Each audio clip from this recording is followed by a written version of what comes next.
So living outside of your comfort zone is where you expand into a new reality. Hi, I'm Elizabeth Eleanor, and I'm an intuitive empath and founder of the Ascendance Code. I have been on a spiritual journey for 27 years now, and I started off going through and not having anyone to support me. I didn't know exactly what was going on. It was a bit of a crazy journey. And so someone challenged me to do 365 days of being on YouTube and sharing my story and some of the crazy things that have happened to me. So I'm on day 14, 2 weeks of doing this every single day, which is really awesome.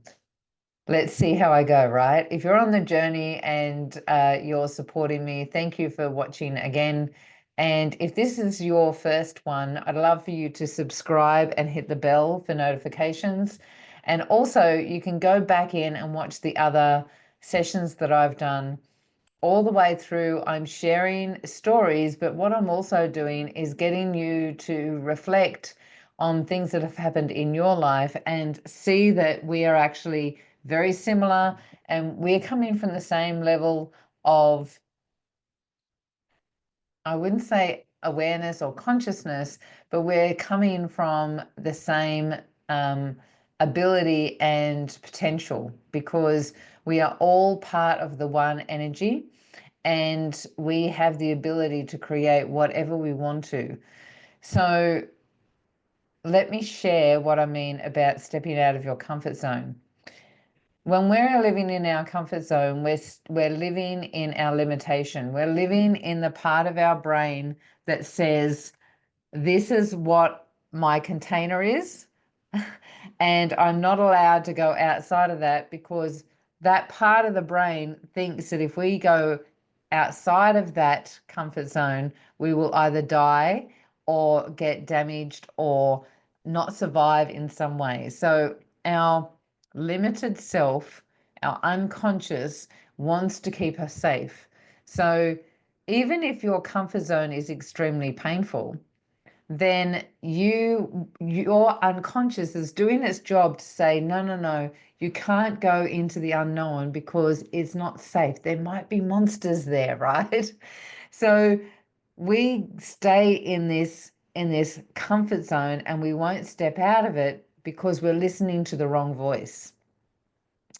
I remember I was living in a very uncomfortable relationship and not wanting to step out because I didn't know what it would be like. I didn't know if I could survive. I didn't know how I could handle being a single mum. I was young, I was naive, I didn't know the world, and I had two little ones. And so it was stepping into that scary unknown that helped me grow and expand. And actually, from that was how I moved into my spiritual journey, because it wasn't long after that that I spiritually woke up. So when you're in a place of living in fear of things that haven't happened yet or that could happen, you're living in this isolated cell, like you're in jail. You really are. And you're plugged into the matrix. And so it's about unplugging, knowing that you've got the capacity to hold a lot more light, a lot more of your wisdom, a lot more potential superpowers, right? You've got so much more to expand into when you allow yourself to go there, right? And by asking, just saying, hey, creator, hey, light, hey, superconscious is what I call it. I want you to show me how to expand. I want you to show me how to become more than what I am right now. So I want to share the story of when I moved to Far North Queensland. So I was living in Condobolin, which is in a little, it's central west New South Wales. It was a little country town. When I first started, I was in Utah, which is, you blink and you can't, and you miss the town. It's so small. I don't even know if it's still there, but I was living in a little country town in Condobolin, and I moved to far north Queensland to Cairns because the father of my kids was living there, and he was missing them and they were missing him. And so he came down to Condobolin to help me drive up. And the plan was I'd take everything I could in my little red car, and I can't even remember the type of car it was, but it was a little car, Corolla or something like that. I can't remember. I don't know car names. And we put everything we could, as well as two little kids in the back seat, right? And the plan was we we're going to drive up there, and then I would leave him and the kids and all the stuff up there, and then I would fly back down and grab all of my stuff. And that didn't happen because as soon as we got up there, he actually got a job, and we weren't able to, I wasn't able to have him take the kids, right? So that plan was scratched. But what happened was we were driving up there and we were nearly there. We were like, I think we were about 8 hours away, and we were going to the place where he was living. He was living and renting a room. And he told me, so anyone that knows Australia knows that New South Wales and Queensland are two different states. And we had been driving for like 4 days. And 8 hours out, he tells me that he hasn't told the people that own the house that I'm coming with the two kids yet. Not only that, when we stopped, we had to put the last of my money into the petrol can, into the petrol tank of the car. So when we did show up at this place, it was like 10 or 11 o'clock at night, and we had been driving for something like 10 minutes. I think it was about 10 minutes with the red light flashing on the petrol saying that there was no petrol. So not only did they only find out like 8 hours beforehand, I turn up with two kids, no food, no money, and no petrol. So you can imagine that's a really great way to start moving to a new state, right? However, what happened was I didn't stay there for very long. We just didn't click, and it wasn't a good idea to step back into living in the same house as someone that I just separated from. And so we moved into a caravan park for 6 months, I think. It was 6 months. Actually, it was a bit longer than that. I think I stayed at the other place for about 4. So I had to stay in Queensland for 12 months before I could get the bond loan to get a house. So you can imagine what it would have been like as, I was 23 when I had children. So I was about, 26, 27 when all of this was happening. And you're pretty resilient and brave, at that age, but it still was completely out of my comfort zone.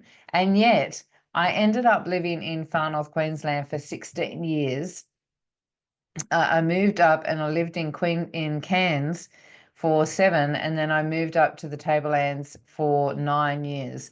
That is definitely my spiritual home. I know this to be true. This is where I really connected with my higher self and my spiritual sisters up there, and all the things. It was a really beautiful time in my life. However, if I had have listened to my lower small identity, my unconscious, I would not have moved, and I would have stayed in New South Wales where I was safe, right? And I actually know I've seen and experienced two different timelines. One where I did everything I was supposed to do and be a good girl and follow directions and follow the normal path of how you're supposed to raise children and, marry the right person and all those things. And I've seen the timeline where I pushed outside of my comfort zone. I stepped into the unknown. I was brave. I was strong. and I listened and followed my intuition. And this is the path that I took, and this is the path that I followed through in an energetic way.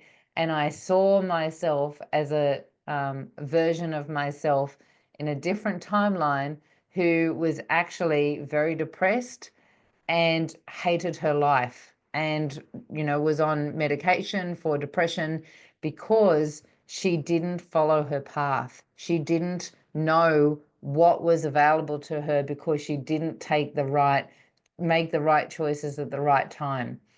So through past lives, we know that many past lives that we've had, we haven't taken the right path and we haven't made the right decision. So we come back on a regular basis to keep correcting what our soul is yearning to experience, which is to be the light, right? To be the creator, to be more than what this limited vessel is.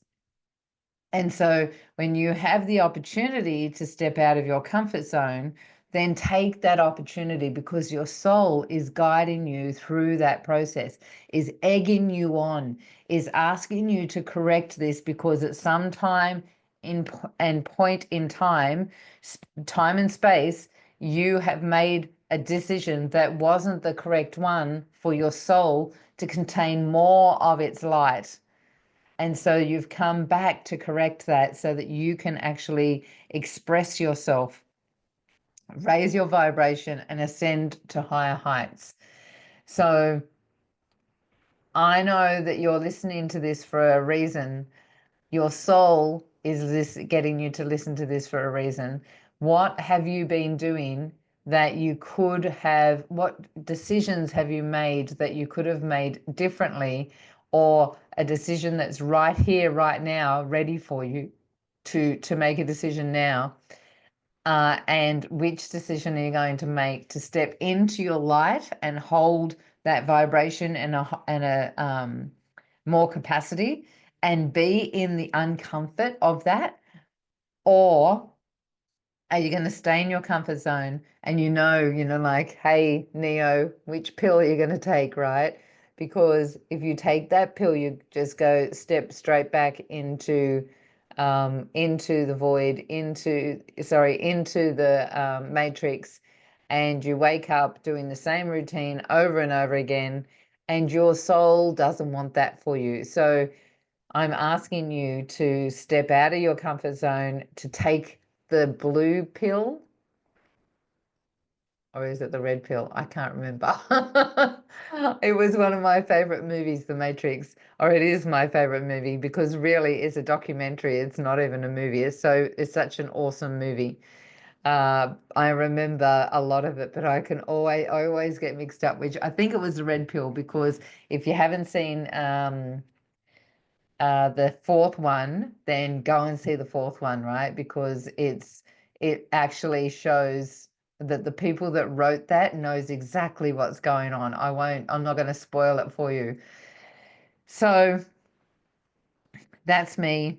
I am a energetic healer, and I have a Facebook group called Awakening Magical Women Choosing Conscious Relationships. Jump in there and check it out. You can find me on all the socials. TikTok, I'm just starting to play with, and all the things. You'll see all of the links down here. Jump in, grab a call, and let's have a chat if you're looking to shift into conscious relationships, and especially if you want to find the love of your life and move into really living the life that you love. Take care and see you tomorrow.